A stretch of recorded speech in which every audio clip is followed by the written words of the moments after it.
Le roi Charles III est un homme qui ne se refuse rien. Surtout lorsqu'il s'agit de femmes. Et si Camilla était la maîtresse connue du prince Charles, il y en avait bien une autre, plus secrète. Une autre maîtresse qui était très proche de Diana.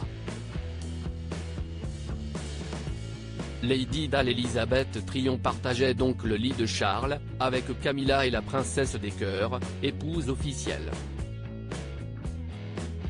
L'Australienne a d'ailleurs aidé, avec Camilla, le futur roi à choisir Diana, comme rapporté par Gala.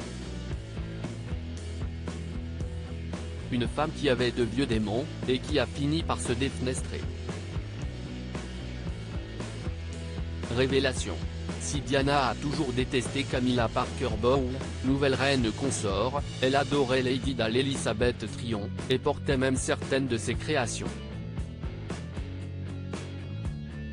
Née en 1948 à Melbourne, Australie, elle a passé son enfance dans les hôpitaux en raison d'une maladie à la moelle épinière dont elle était atteinte depuis la naissance.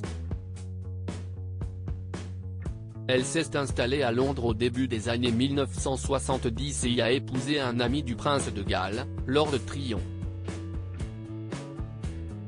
Charles III, alors encore prince Charles, tombe sous le charme de la jeune femme qu'il trouve pétillante, drôle, sexy, nature.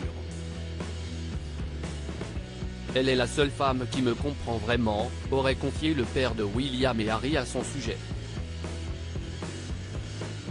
Vodka et médicaments. Si elle montrait toute son exubérance, elle cachait en revanche à son amant ses zones d'ombre.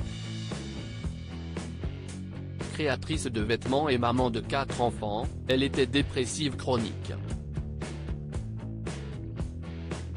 On dit même qu'elle dépannait Diana en somnifères puissants quand elle en manquait. Dans les années 1990, Dale a très mal pris que Charles la délaisse totalement pour Camilla. Elle sombra alors dans une grosse phase de déprime, noyant son malheur dans l'alcool, la vodka notamment, et les médicaments. Elle se défenestra en 1996 alors qu'elle tentait de fuir d'une clinique de désintoxication. Colonne vertébrale et crâne brisé, elle finit en fauteuil roulant. Lady Dale-Elisabeth Tryon a fini avec la colonne vertébrale brisée et le crâne également.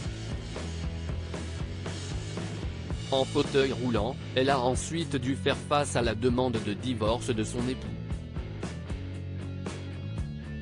Victime d'un sentiment de persécution, comme rapporté par nos confrères, elle pensait qu'on voulait l'assassiner. Alors qu'elle touchait le fond, elle a été très affectée par la mort de Diana, le 31 août 1996. Et si est 9 mois plus tard qu'elle est décédée à son tour, à la suite d'une septicémie, après une opération bénigne. La maîtresse de Charles avait alors 49 ans. Un décès qui a marqué le futur héritier puisque le fils de feu Elisabeth II a été effondré. Heureusement, Camilla, déjà à ses côtés, a répondu présente pour le réconforter.